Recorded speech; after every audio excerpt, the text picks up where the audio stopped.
बहुत पहले की बात है। एक पीपल का पेड़ था जिसमें बहुत सारे कौवे रहते थे।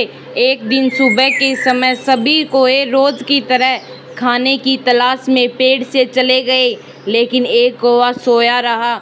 जब उठा तो उसने देखा कि सभी कौवे जा चुके थे। इसके बाद उसने अकेले ही भोजन की तलाश करने के लिए सोची। वह पेड़ से उड़कर पूरे गांव में खाने की तलाश करने लगा, लेकिन उसको कहीं भी भोजन नजर नहीं आया।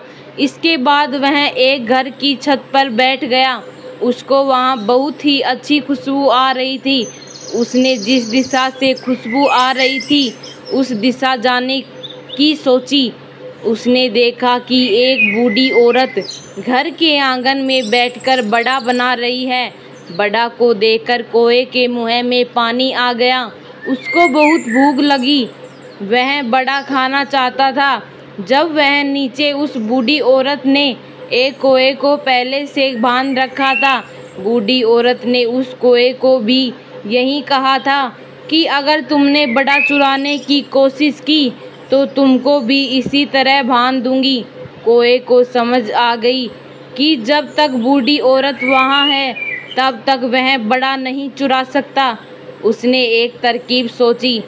वह उस घर के पास गया और बच्चों की आवाज़ से बोला, दादी माँ कहाँ हो? इसके बाद बूढ़ी औरत बोली, आती हूँ। जैसे ही बूढ़ी औरत वहाँ से गई, कौवे ने आकर एक बड़ा चुरा लिया और अपने पेड़ पर चला गया।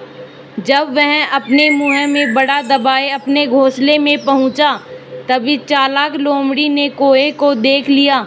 बड़े को देखकर लोमड़ी के मुंह में पानी आ गया। उसने कौवे की तारीफ करनी शुरू कर दी। वह बोला, कितना अच्छा काले रंग का कौवा है। इसके पंख कितने अच्छे हैं। उसकी आंखें कितनी अच्छी हैं। अपनी तारीफ सुनकर कौवा बहुत खुश हुआ और सब भूल गया। इसके बाद लोमड़ी ने कहा, ऐसे अच्छे कौवे की आवाज़ भी ज़रूर अच्छी ही होगी।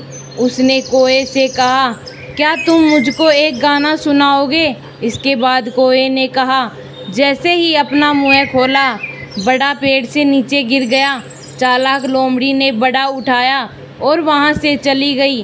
कौवे को पता चल चुका था कि लोमड़ी उसको बेवकूफ़ बना रही है। उसने सोचा, बूढ़ी औरत से बड़ा चुराने की अब दूसरी तरकीब लगानी पड़ेगी। इस कहानी से हमें यही सीख मिलती है, झूठी तारीफ करने वालों से हमेशा बचना चाहिए।